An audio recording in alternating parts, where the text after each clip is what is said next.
আসসালামু আলাইকুম ওয়া রাহমাতুল্লাহ।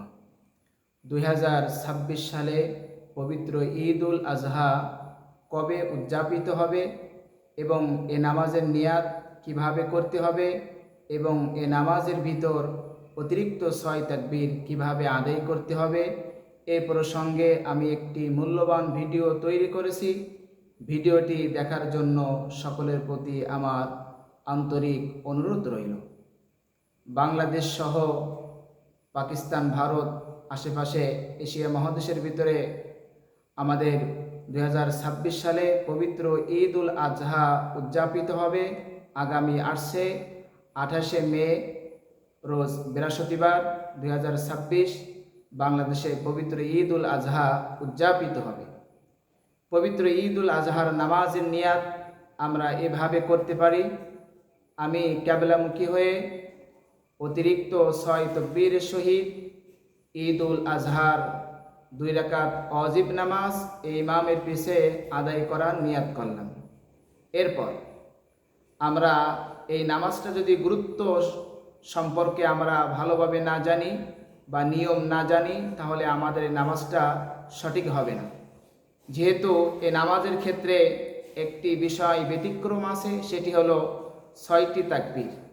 আমরা অনেক সময় দেখেছি ঈদের দিন অনেক যুবক ভাইয়েরা আছেন যারা ইমাম সাহেব যখন এই তাকবীরগুলো বলেন তখন যুবকেরা সামনে, ডানে, বামে বিভিন্ন দিকে তাকাতে থাকে।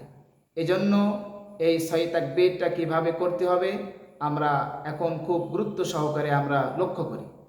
প্রথমে যখন আমরা নিয়াত করলাম, নিয়াত করার পর যখন ইমাম সাহেব আল্লাহু আকবার বলবেন, তখন আল্লাহু আকবার বলে হাত উঁচু করে হাত বেঁধে সানা পড়তে হবে।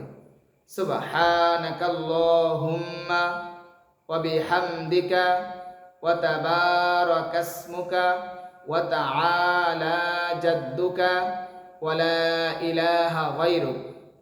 এরপর ইমাম সাহেব যখন দ্বিতীয়বার তাকবীর বলবেন, তখন আল্লাহু আকবার বলে হাত উঁচু করে হাত ছেড়ে দিতে হবে 3 তাসবিহ পরিমাণ, তথা সুবহানাল্লাহ, সুবহানাল্লাহ, সুবহানাল্লাহ, যাতে করে 3 বার সুবহানাল্লাহ বলা যায় এই পরিমাণ সময় আমাদের অপেক্ষা করতে হবে।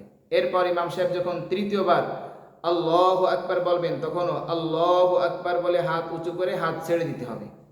চতুর্থবার যখন ইমাম সাহেব আল্লাহু আকবার বলবেন, তখন আল্লাহু আকবার বলে হাত উঁচু করে হাত বেঁধে প্রথমে আউযু বিল্লাহি মিনাশ শাইতানির রাজিম বিসমিল্লাহির রহমানির রহিম পড়তে হবে। এরপর ইমাম সাহেব সূরা ফাতিহা পড়বে, সূরা ফাতিহার সঙ্গে অন্য সূরা মিলাবে, এরপর রুকু করবে, সেজদা করবে এবং সেজদা থেকে দাঁড়িয়ে প্রথমে বিসমিল্লাহির রহমানির রহিম পড়ে সূরা ফাতিহা পড়বে। এরপরে সূরা ফাতিহা শেষ হলে অন্য সূরা মিলাবে। এরপর দ্বিতীয় রাকাতে রুকুতে যাওয়ার পূর্বে অতিরিক্ত 6টি তাকবীর বলতে হবে। এখানে আমরা অনেকে আছি, আমরা ভুল করি, আমরা অনেকে জানি না, আমরা এলোমেলো করি। এজন্য দ্বিতীয় রাকাতে সূরা ফাতিহা পড়ার পরে অন্য সূরা মিলানোর পরে দ্বিতীয় রাকাতে রুকুতে যাওয়ার পূর্বে অতিরিক্ত 3টে তাকবীর বলতে হবে। ইমাম সাহেব যখন আল্লাহু আকবার বলবেন, তখন আল্লাহু আকবার বলে হাত উঁচু করে হাত ছেড়ে দিতে হবে। দ্বিতীয়বার যখন ইমাম সাহেব আবারও আল্লাহু আকবার বলবেন, তখন আল্লাহু আকবার বলে হাত উঁচু করে হাত ছেড়ে দিতে হবে। তৃতীয়বার যখন ইমাম সাহেব আল্লাহু আকবার বলবেন, তখনও তৃতীয়বার আল্লাহু আকবার বলে হাত ছেড়ে দিতে হবে। চতুর্থবার ইমাম সাহেব যখন আল্লাহু আকবার বলবেন, তখন আর হাত উঁচু করা যাবে না, তখন ডাইরেক্ট রুকুতে চলে যেতে হবে। রুকুতে যে রুকুর তাসবিহ পড়ে রুকু থেকে দাঁড়িয়ে রব্বানা লাকাল হামদ বলে এরপর 2টা সিজদা করে শেষ বৈঠকে তাশাহুদ, দুরূদ শরীফ ও দোয়ায়ে মাসুরা পাঠ করে উভয় দিকে সালাম ফিরাতে হবে। প্রিয় হাজরিন, প্রিয় উপস্থিতি, এই নামাজের ভিতরে আমাদের অতিরিক্ত যে কাজটি সেটি হলো অতিরিক্ত 6টি তাকবীর। এই 6টি তাকবীরের ভিতরে 3টি তাকবীর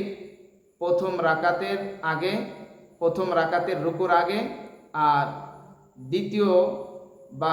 দ্বিতীয় রাকাতের আগে অতিরিক্ত 3টে তাকবীর। প্রথম তাকবীরের পরে সানা পড়তে হবে, দ্বিতীয় তাকবীরের পরে হাত উঁচু করে হাত ছেড়ে দিতে হবে, তৃতীয়বারও হাত উঁচু করে হাত ছেড়ে দিতে হবে, চতুর্থবার হাত ছাড়া যাবে না, হাত বেঁধে রাখতে হবে।